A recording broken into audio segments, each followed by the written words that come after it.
నమస్తే, welcome to పొలిటెంట్ media. భక్తి భాస్కర చూస్తున్న వాళ్ళందరికీ ముందుగా నమస్తే అండి. ప్రస్తుతం మనతో ఉన్నారు ప్రముఖ ఆధ్యాత్మికవేత్త, ప్రముఖ జ్యోతిష్య వాస్తు పండితులు చేబిఎన్ కిరణ్ శర్మ గారు ఉన్నారు. మరి గురుగారితో మాట్లాడి మనకున్న సందేహాల గురించి అడిగి తెలుసుకుందాం. నమస్కారం గురుగారు. అఖండ లక్ష్మీ ప్రాప్తిరస్తమ్మ.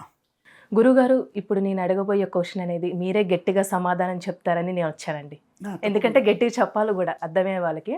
అయితే ఇప్పుడు చూస్తూనే ఉన్నాం, బంగ్లాదేశ్కి సంబంధించి మతపరమైన గొడవలు అనుకోవచ్చు, అందులో కొంతమంది ప్రాణం కోల్పోయిన విషయం కూడా మనం చూస్తూనే ఉన్నాం.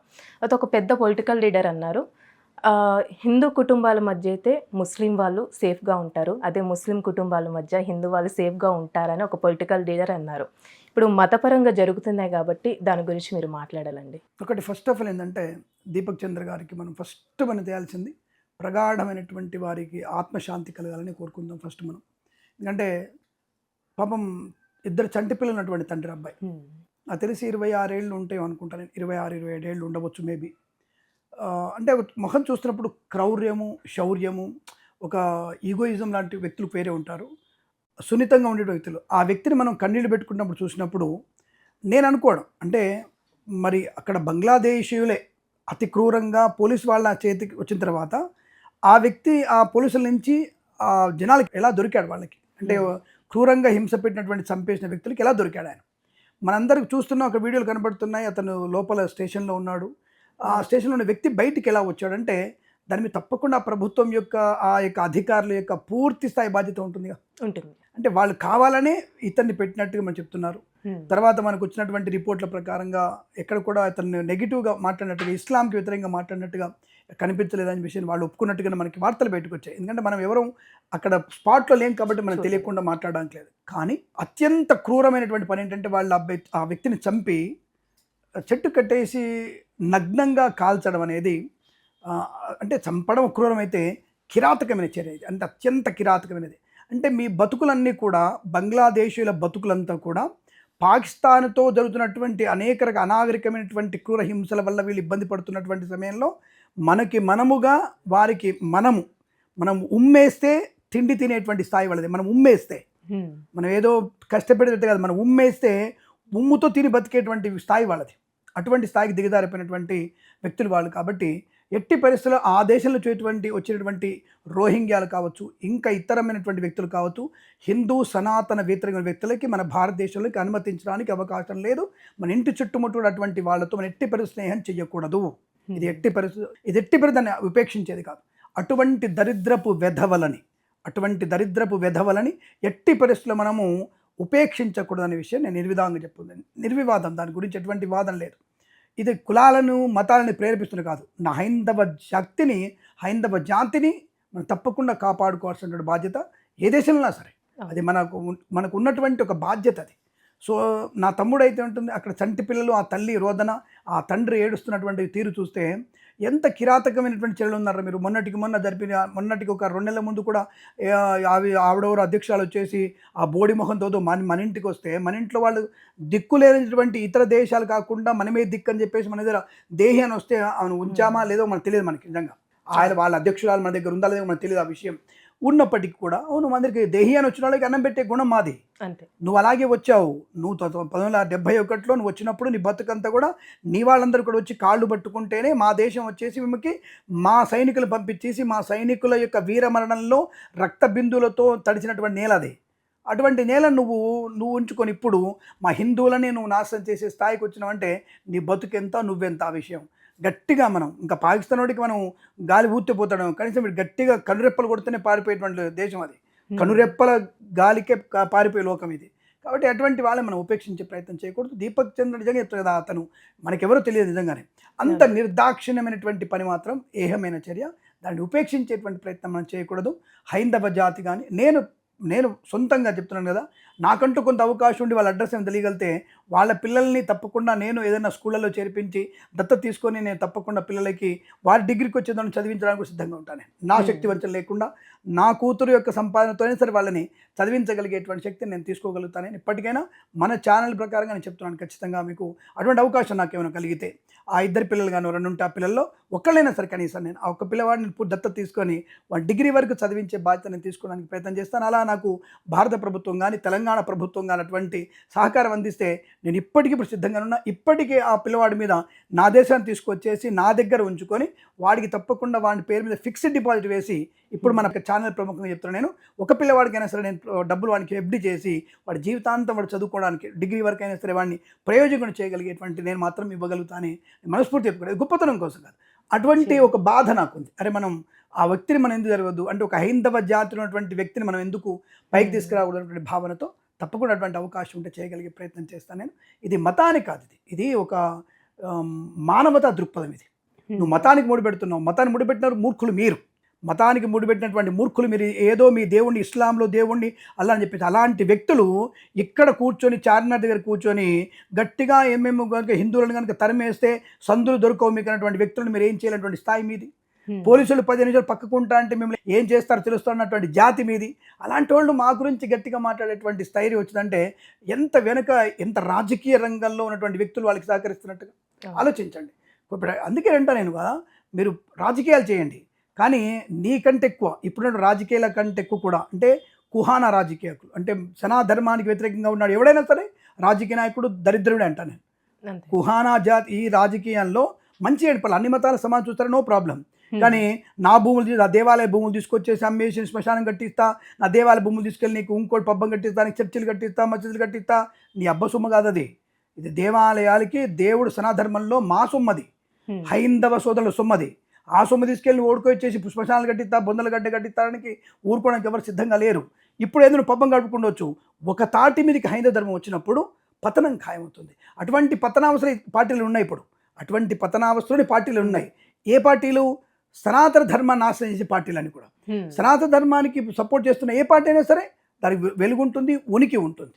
అలాంటి వాటికి ఒకవేళ నెగిటివ్ ఉన్న వాటికి ఉనికి ఉండదన్న విషయాన్ని గమనిస్తూ అటువంటి చర్యల్లో మతానికి దాన్ని ముడిపెట్టక్కర్లేదు.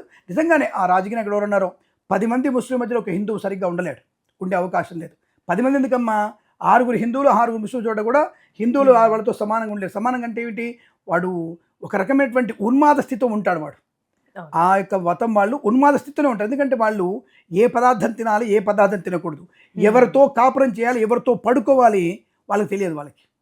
కానీ ఎవరితో ఇలా ఉండాలో సనాతన ధర్మం గొప్పదని అదే, ఎవరితో ఎలా ఉండాలి. వాళ్ళు వీడియోలు బయట తీసుకొస్తారు, నా కొడుకుని నేను చేసేసుకున్నాను, నా కూతురు నేను పెళ్లి చేస్తాను అని చెప్పేసి వాళ్ళే పెడుతున్నారు, స్టేట్మెంట్ పెడుతున్నారు.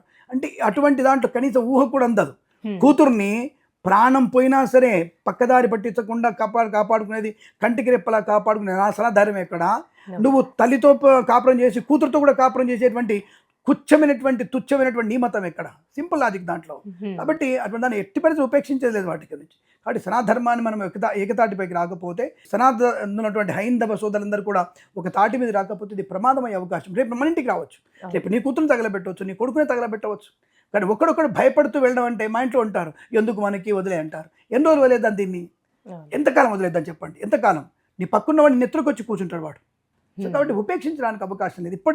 ఇప్పుడు మనం కనుక సరిగ్గా లేకపోతే ఈ పచ్చి దరిద్రపు వ్యక్తులు, నా వెధవ నా కొడుకులందరూ కూడా మన వాళ్ళ దానిలోంచి దాటి వచ్చి మన దగ్గరికి వచ్చేసి మన మీద పెత్తనం చేసేటువంటి వెధవ నా కొడుకులందరినీ కూడా మనం తప్పకుండా కంచె వేసి వాళ్ళ ఉరితాళ్ళు బిగించి వాళ్ళని పక్కన నెట్టేయాలి తప్ప, రోహింగ్యాలు ఎవడైనా సరే మనం పక్కదారి పట్టించి వాళ్ళని తరిమి కొడితే తప్ప మనకి ఇది జరిగిన ఒక 3-4 రోజుల తర్వాతకి న్యూజిలాండ్లో కూడా సేమ్ మన హిందూ ఫ్లాగ్ని తీసుకొచ్చి చింపేయడం అదంతా చేశారండి.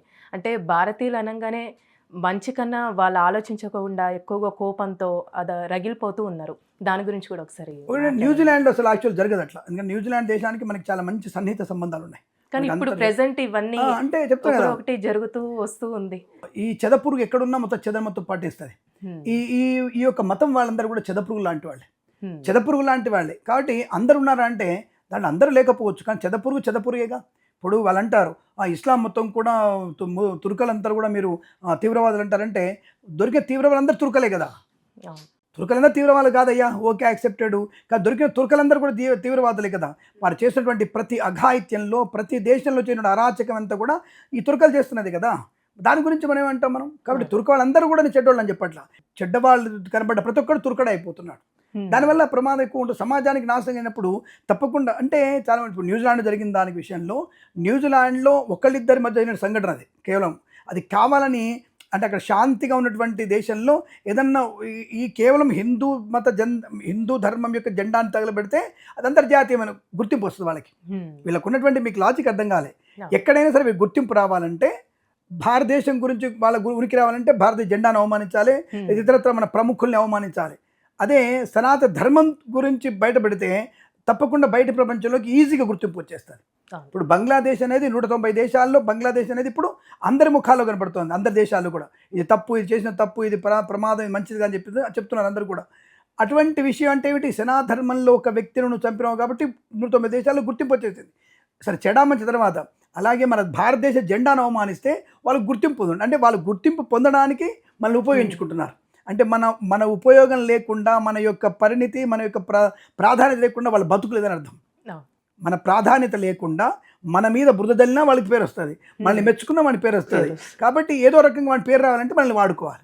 అంటే భారతీయ తత్వాన్ని వాడుకుంటాడు, అలాగే హైందవ ధర్మాన్ని కూడా వాడుకుంటాడు. ఈ రెండింటికి మూల కారణం కాబట్టి వాడికి గుర్తింపు రావాలి, వాడుకుంటున్నాడు. కానీ అలా అని చెప్పేసి ఊర కుక్కల్ని మనం గట్టిగా మనం నెట్టేయకపోతే అవి ఎక్కడైనా కలుస్తాయి. ఇప్పుడు ఒకళ్ళని కలిసి నలుగురు కలుస్తాయి. కాబట్టి అటువంటి ఊర కుక్కల్ని మనం తప్పకుండా బయటపెట్టాల్సిందే. ముఖ్యంగా బంగ్లాదేశ్ వచ్చేటువంటి రోహింగ్యాలని ఎట్టి పరిస్థితి మన దేశంలోకి అనుమతించకూడదు. పాకిస్తాన్ నుంచి వచ్చేటువంటి ఏ వ్యక్తుల్ని కూడా మనం అనుమతించే అవసరం లేదు.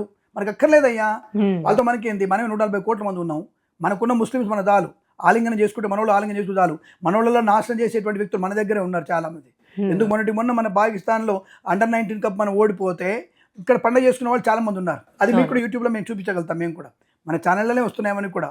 అండర్-19 వరల్డ్ కప్ మనం ఓడిపోతే సూర్యవంశీ వైభవ్ వెంటనే పడిపోయిన వికెట్ పడిపోగానే చార్మినార్ దగ్గర బాంబులు గాలే. ఎలా కాలుతారమ్మా పటాసులు?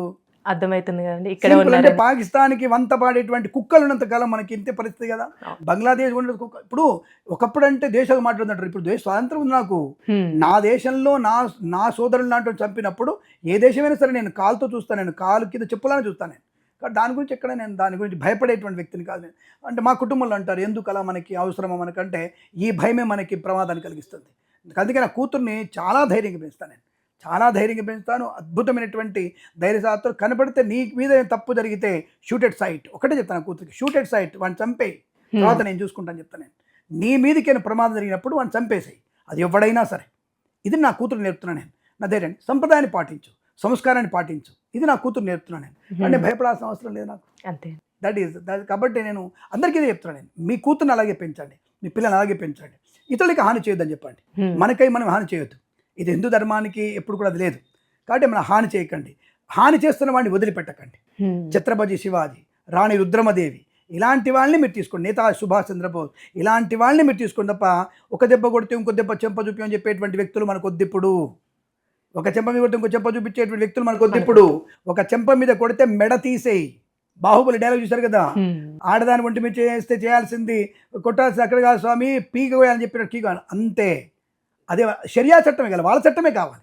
వాళ్ళ చట్టాన్ని తీసుకొచ్చి మనం పనిష్మెంట్ చేస్తే అప్పుడు తప్పకుండా సనాధర్మం, హైందవ ధర్మం గొప్పతనం ఉంటుంది. హైందవ ధర్మం గొప్పగా ఉంటేనే మన భారతీయ తత్వం గొప్పగా ఉంటుంది. అది మనకు అన్నటువంటి ఒక, అంటే భిన్నత్వంలో ఏకత్వం ఉంటుంది. అది తప్ప ఒక ధర్మాన్ని తొక్కి పెడుతూ మిగతా మతాలని పబ్బం గడుపుకున్నట్టుగా మాట్లాడేటువంటి వాళ్ళు, అటువంటి వ్యక్తులకి ఈ భిన్నత్వంలో ఏకత్వం తెలియదు. సో చాలామంది మాటలకి డైలాగ్, భిన్నత్వంలో ఏకత్వం డైలాగులు తప్ప ఎక్కడ అటువంటివి లేవు. అలా కనిపించినప్పుడు నా దేవాలయం, ఇవాళ మీరు పేపర్లో చూడండి అమ్మా, ఎన్ని దేవాలయ భూములు కబ్జాలో ఉన్నాయో, చాలా ఎన్ని మదర్సాలు కబ్జాలు ఉన్నాయి చూడండి ఇప్పుడు నాకు, ఎన్ని మసీదులు కబ్జాలు ఉన్నాయి చూడండి ఇప్పుడు నాకు అర్థమవుతుంది మీకు.